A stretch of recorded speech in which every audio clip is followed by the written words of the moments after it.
नमस्कार। आज हम एक ऐसी किताब पर बात करने वाले हैं जिसने सच में बहुत से लोगों की पैसे और जिंदगी को देखने की नजर बदल दी। हाँ, विकी रॉबिन और जो डोमिंगेस की योर मनी और योर लाइफ, मतलब आपके पैसे आपका जीवन। बिल्कुल। और हमारे पास इसका एक डिटेल्ड सारांश है। तो आज हम इसके जो सबसे शक्तिशाली विचार हैं उनमें गहराई से उतरेंगे। और ये सिर्फ बजटिंग टिप्स नहीं है ना? ये उससे कहीं ज्यादा गहरी बात है। हाँ वही, ये पैसे के साथ हमारे रिश्ते की जड़ तक जाने की कोशिश है और ये समझना कि पैसा असल में हमारी जीवन ऊर्जा कैसे है। ये वाला आइडिया तो कमाल का है। ना? सोचिए कि हर रुपया जो आप कमाते या खर्च करते हैं वो असल में आपकी जिंदगी के कीमती मिनट या घंटे हों।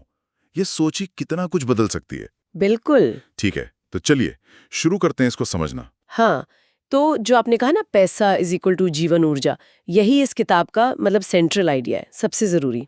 ये सिर्फ बैंक के नंबर नहीं है, ये वो समय है, वो ताकत है, वो हमारी लाइफ का हिस्सा है जो हमने पैसे कमाने में लगा दिया। सही। और मजे की बात यह है कि जैसे ही आप इसे ऐसे देखना शुरू करते हैं ना, तो हर खरीदारी, हर छोटा बड़ा खर्चा वो बस एक लेन देन नहीं रहता। अच्छा, तो क्या बन जाता है? वो एक चुनाव बन जाता है कि आप अपनी लिमिटेड और बहुत कीमती जीवन ऊर्जा किस चीज के बदले दे रहे हैं। उदाहरण के लिए? जैसे वो रोज की कॉफी, क्या वो वाकई आपके जीवन के मान लीजिए 15 मिनट की ऊर्जा के बराबर है? या वो नया फोन, क्या वो आपके जीवन के 50 या 100 घंटों के लायक है? हाँ, ये सोचने का बिल्कुल अलग तरीका है। ये सवाल तो सोचने पर मजबूर करते हैं वाकई। बिल्कुल। और इस पूरी सोच का, इस फिलॉसफी का अल्टीमेट गोल क्या है? किताब क्या कहती है? किताब कहती है वित्तीय स्वतंत्रता, फाइनेंशियल इंडिपेंडेंस, या एफआई। एफआई, आजकल ये टर्म काफी सुनने में आता है, लेकिन किताब के हिसाब से इसका मतलब क्या है? क्या वही बहुत अमीर होना? नहीं नहीं, यहाँ ये समझना बहुत जरूरी है। एफआई का मतलब वो ट्रेडिशनल अमीरी नहीं है, बड़ी गाड़ी, बड़ा बंगला, वैसा नहीं। तो फिर? इसका मतलब है एक ऐसी स्टेज पर पहुंचना जहां आपको जीने के लिए, अपनी जरूरतें पूरी करने के लिए, पैसे कमाने के लिए अपना टाइम बेचने की मजबूरी ना रहे। अच्छा, मजबूरी ना रहे। हाँ, ये असल में पर्याप्तता, मतलब इनफ, उस पॉइंट तक पहुंचने की बात है। इनफनेस, ये भी एक बड़ा कॉन्सेप्ट है, पर्याप्तता। हाँ, बहुत जरूरी। क्योंकि हमें अक्सर लगता है, समाज भी यही सिखाता है कि ज्यादा पैसा मतलब ज्यादा खुशी। हाँ, आमतौर पर तो यही माना जाता है। पर ये किताब और कई स्टडीज भी यही दिखाती हैं कि एक लेवल के बाद जब आपकी बेसिक जरूरतें पूरी हो जाती हैं, थोड़ा आराम भी मिल जाता है, उसके बाद ज्यादा पैसा या सामान आपकी खुशी को उसी रेशो में नहीं बढ़ाता। मतलब खुशी का ग्राफ फ्लैट हो जाता है। हाँ, या कभी-कभी तो नीचे भी जा सकता है अगर आप सिर्फ पैसे के पीछे भाग रहे हैं और लाइफ की दूसरी जरूरी चीजें मिस कर रहे हैं। ये पूरी कंज्यूमर कल्चर को चैलेंज करता है जो कहता है मोर इज बेटर। सही का। किताब कहती है नहीं, इनफ यानी पर्याप्त ही असली खजाना हो सकता है। बिल्कुल। तो ये तो हुई फिलॉसफी की बात, बहुत पावरफुल है। लेकिन इसको प्रैक्टिकल कैसे बनाएं? असल जिंदगी में कैसे उतारें? हाँ, यहीं पर किताब का 9 स्टेप प्रोग्राम आता है। 9 स्टेप प्रोग्राम, इसे आप एक प्रैक्टिकल गाइड समझ सकती हैं पैसे के साथ अपना रिश्ता बदलने के लिए। 9 कदम। ठीक है, सारे तो शायद हम आज डिस्कस ना कर पाएं, पर कुछ जो सबसे खास है। हाँ, कुछ जो सबसे यूनिक और असरदार है। जैसे पहला कदम ही ले लीजिए। क्या है पहला कदम? अतीत के साथ शांति बनाना, making peace with the past. इसमें आपको सिर्फ पिछले महीने का नहीं, तो पूरी जिंदगी में आज तक आपने कुल कितना पैसा कमाया है उसका एक रफ आइडिया लगाना है। पूरी जिंदगी का? ये तो बड़ा मुश्किल काम लगता है। हाँ, और फिर अपनी नेट वर्थ यानी कुल संपत्ति भी निकालनी है। इसका मकसद क्या है? मतलब क्यों करना ये सब? डराने के लिए? नहीं, डराने के लिए नहीं, बल्कि एक आईना दिखाने के लिए। अच्छा। अक्सर जब लोग ये करते हैं ना, तो दो चीजें होती हैं। हाँ। एक, उन्हें लगता है अरे मैंने सोचा था उससे कहीं ज्यादा पैसा कमाया है। अच्छा। और दूसरा, जब वो उस कमाई को आज की संपत्ति से मिलाते हैं तो सवाल उठता है, भाई वो सारा पैसा गया कहाँ? क्या वो वाकई ऐसी चीजों पर खर्च हुआ जिनसे खुशी मिली, संतुष्टि मिली? ये तो वाकई सोचने वाली बात है। हाँ, ये कदम बस ईमानदारी से अपने पैसे के सफर को देखने का मौका देता है, बिना गिल्ट के, और भविष्य के लिए एक क्लीन स्लेट तैयार करता है। समझ गया, एक तरह की फाइनेंशियल क्लीनिंग। अच्छा, इसके बाद एक और कदम है जो मुझे बहुत इंटरेस्टिंग लगा, कदम 3, जीवन ऊर्जा, पैसे की असली कीमत। हाँ, the real cost of money. इसमें बात होती है अपनी वास्तविक प्रति घंटा मजदूरी निकालने की, रियल आवरली वेज। ये हमारी सैलरी स्लिप वाली रेट से अलग कैसे है? ये जमीन आसमान का फर्क है। वो सैलरी स्लिप वाला रेट तो बस एक हिस्सा है कहानी का। तो असली रेट कैसे निकालें? असल रेट के लिए पहले तो अपनी कमाई में से वो सारे खर्चे घटाने पड़ते हैं जो नौकरी की वजह से हो रहे हैं। जैसे ऑफिस आना जाना, पेट्रोल, गाड़ी की मेंटेनेंस या पब्लिक ट्रांसपोर्ट, ऑफिस के कपड़े, बाहर खाना, शायद काम के स्ट्रेस को कम करने के लिए होने वाले खर्चे, शॉपिंग, छुट्टियां, अगर बच्चे हैं तो चाइल्ड केयर, लिस्ट लंबी हो सकती है। अच्छा, ये सब घटाना है? हाँ, और सिर्फ घटाना नहीं है, घंटों की गिनती में भी फर्क है।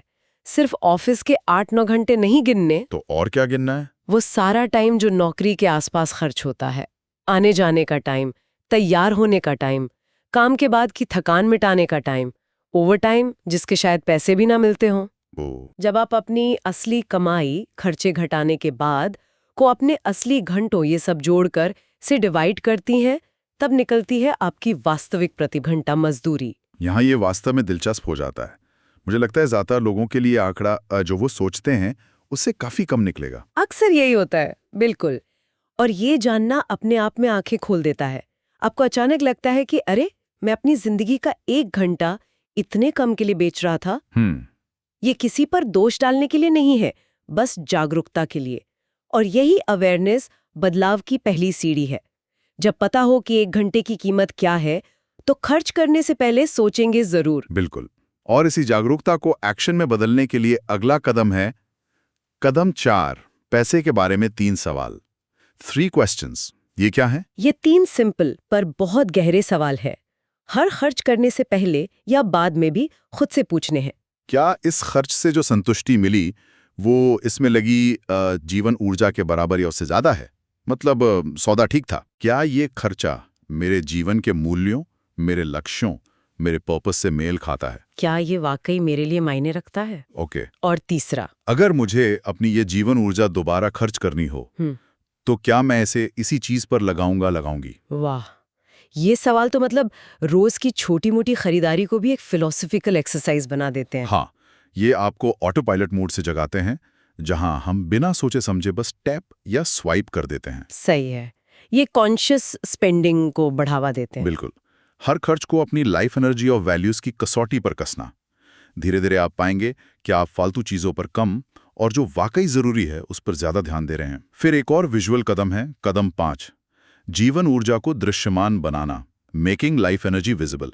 इसमें एक बड़ा सा वॉल चार्ट या आजकल ऐप या स्प्रेडशीट। इसका क्या काम है? इसका काम है मोटिवेशन और प्रोग्रेस ट्रैकिंग। इस चार्ट पर आप हर महीने 2 लाइन बनाते हैं, एक आपकी टोटल इनकम की, दूसरी टोटल खर्च की। अच्छा। जैसे जैसे आप वो 3 सवाल इस्तेमाल करते हैं और कदम 6 खर्च कम करना पे काम करते हैं, आपकी खर्च वाली लाइन नीचे जानी चाहिए और आय वाली लाइन ऊपर जा सकती है। कदम 7, और बीच का गैप, वही आपकी बचत और निवेश है। उस गैप को हर महीने बढ़ते हुए देखना, आंखों के सामने।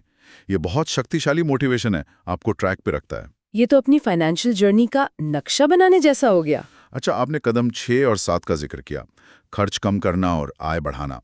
खर्च कम करने से अक्सर लगता है यार कंजूसी करनी पड़ेगी, मजा नहीं आएगा। किताब इस सोच को तोड़ती है। कदम 6 का मतलब कंजूसी या अभाव नहीं है। ये मितव्ययिता, फ्रुगैलिटी की बात करती है, जिसे किताब कहती है कम में ज्यादा पाना। मतलब अपनी जीवन ऊर्जा के बदले ज्यादा वैल्यू हासिल करना। ओके, ये कैसे? सोच समझकर खर्च करना, चीजों का पूरा इस्तेमाल करना, बर्बादी रोकना, चीजों के बजाय अनुभवों पर फोकस करना। लक्ष्य क्वालिटी ऑफ लाइफ कम करना नहीं, बढ़ाना है, कम खर्च करके। ये क्रिएटिविटी और साधन संपन्नता को भी बढ़ावा देता है। और आय बढ़ाने के बारे में क्या? कदम 7 क्या? मतलब बस सबसे ज्यादा सैलरी वाली जॉब पकड़ लो? जरूरी नहीं।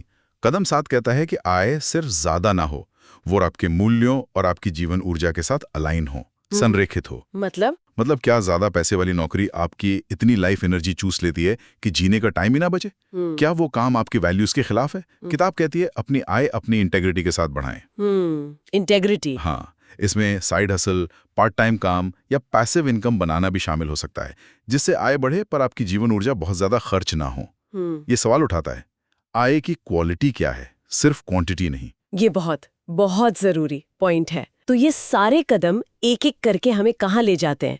फाइनल डेस्टिनेशन क्या है? फाइनल डेस्टिनेशन है कदम 8 में, पूंजी और crossover point, capital and crossover point. हाँ, क्रॉसओवर पॉइंट। हाँ, जैसे जैसे आप वो चार्ट देखते हैं, आपकी इनकम और खर्च के बीच का गैप यानी बचत बढ़ता है।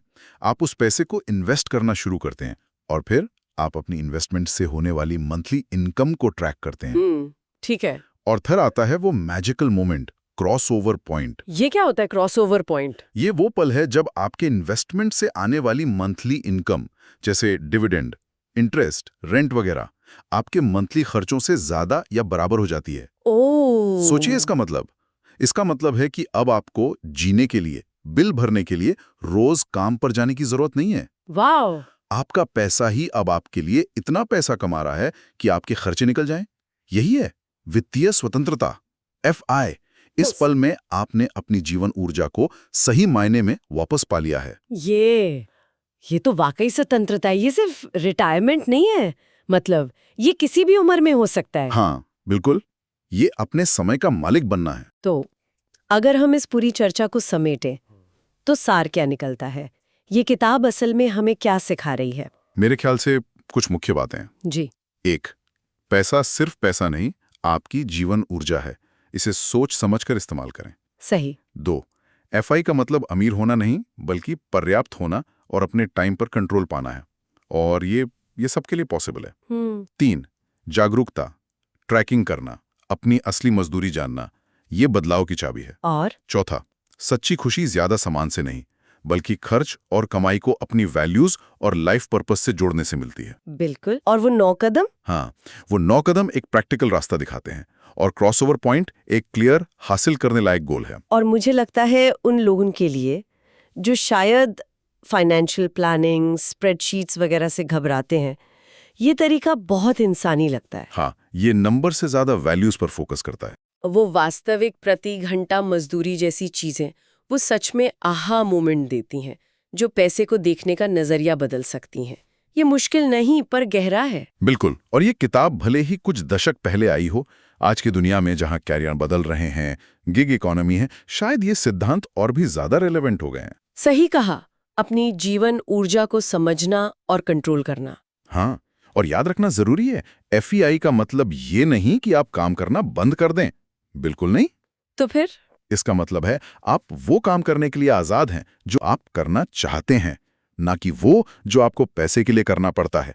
ये चॉइस की आजादी है, कंट्रोल की आजादी है। बिल्कुल। तो चलिए आज की इस गहरी बातचीत को यहीं रोकते हैं। मुख्य संदेश तो साफ है, अपनी जीवन ऊर्जा को पहचानें, उसे वैल्यू दें और उसे सोच समझकर उन चीजों में लगाएं जो आपके लिए मायने रखती हैं। हाँ, ऐसा करने से न सिर्फ फाइनेंशियल फ्रीडम का रास्ता खुलता है, बल्कि एक ज्यादा मीनिंगफुल लाइफ भी मिलती है। ये अपनी जिंदगी की ड्राइविंग सीट पर वापस आने जैसा है। बिल्कुल। और अब जाते जाते एक सवाल छोड़ते हैं सोचने के लिए। किताब का पहला कदम कहता है अतीत की कमाई और खर्च का हिसाब लगाओ। अगर हम सिर्फ नंबरों से आगे सोचें, जब कोई ईमानदारी से देखता है कि उसने अपनी जीवन ऊर्जा को पहले पैसे के लिए कैसे बदला और फिर उस पैसे को कहाँ खर्च किया, तो कौन सी भावनाएं, कौन सी भूली हुई इच्छाएं या प्राथमिकताएं शायद ऊपर आ सकती हैं। वो रिफ्लेक्शन, वो आत्मचिंतन हमें हमारे आज के रास्ते के बारे में और भविष्य में हम अपनी कीमती जीवन ऊर्जा का इस्तेमाल कैसे करना चाहते हैं, इसके बारे में क्या सिखा सकता है।